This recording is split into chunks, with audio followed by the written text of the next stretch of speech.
Tomb Raider is a 2018 action-adventure adaptation of the beloved video game franchise.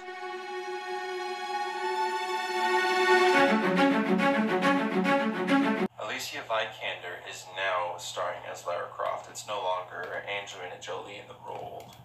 And it's also a more realistic take on the character and the setting and everything like that. She's no longer, you know, two handguns doing backflips fighting,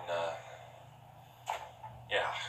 Okay, I'll be honest, I never saw the two original Tomb Raiders, but I watched clips the other day and they seem like it's a completely different take on the character, and I think I prefer the realistic take.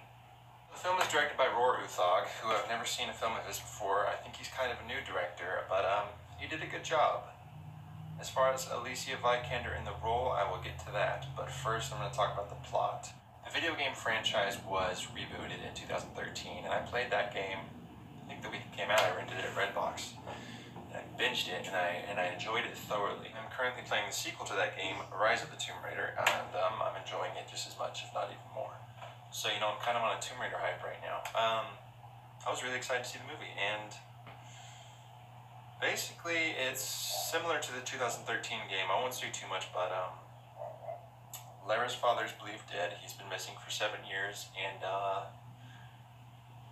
she goes looking for him. That's the most I'll say. It's kind of good to go in fresh, I guess, if you don't know too much about the character. I could see it being pretty exciting. The film also stars Dominic West, Walton Goggins, and Daniel Wu, all very good in their roles. But I'm just going to get into Alicia Vikander for this review. The first thing you might notice when you're watching the movie is, holy smokes, that chick is jacked. Like, she got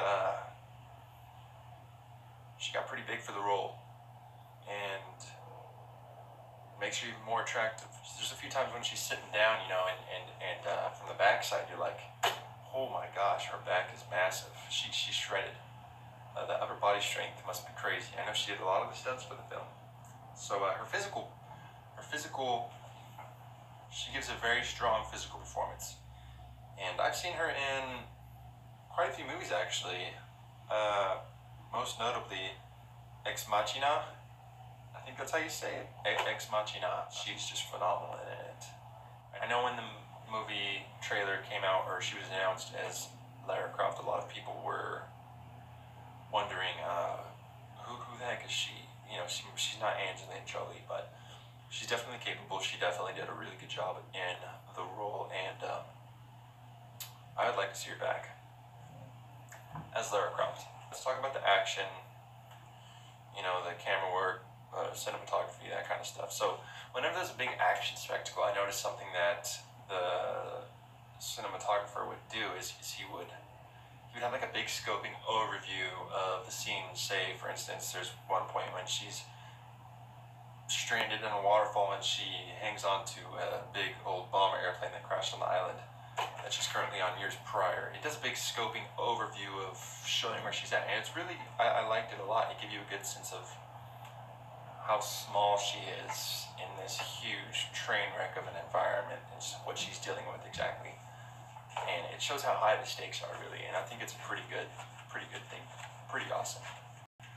The action's good. There's none of that too much of a shaky cam. Maybe one scene in the beginning had a little bit of shaky, but nothing too noticeable. You know, I didn't have a freaking migraine headache when I left the movie. There's several instances where, if you're familiar with the newer games, you'll notice this is inspired by that segment in the game, or even just a few parts of positioning where two characters in the movie are in a certain circumstance. You're like, oh yeah, that's kind of a throwback. At least I think it is. I mean, I noticed it. I'm pretty sure it was intentional. The pacing is good. It's not all over the place. I feel like this is one of the few big blockbusters that I've seen recently that doesn't seem like it got hacked to pieces by a studio. I think the director set out to make a movie he wanted to make, and he was allowed to, and it wasn't ripped to shreds, which is a huge problem nowadays.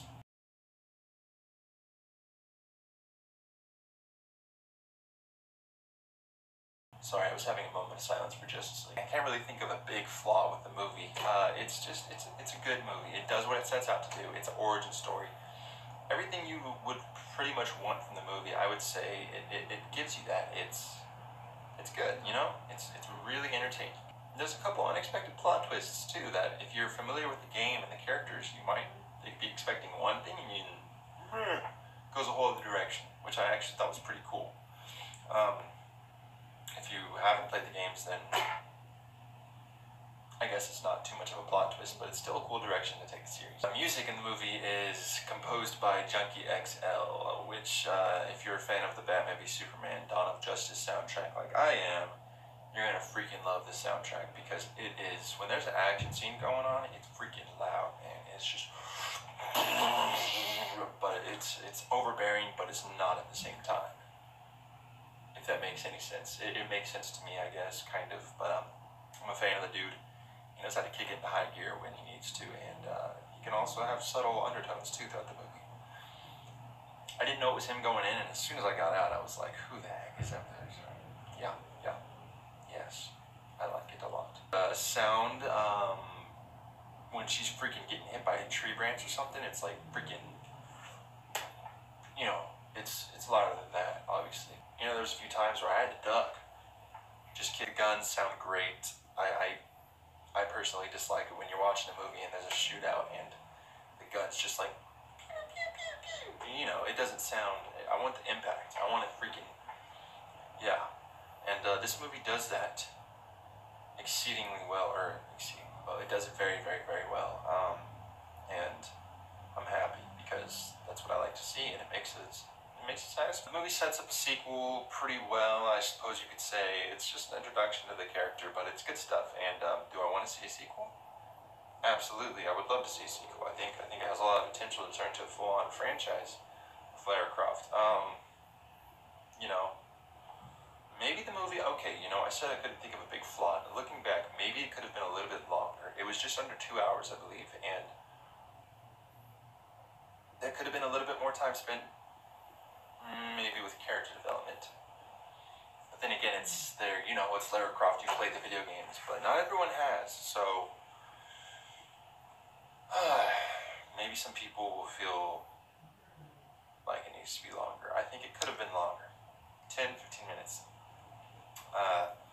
Yeah, I'd love to see a sequel, definitely. You know, if they make another one, I'm in, I'll be there. I'm all set.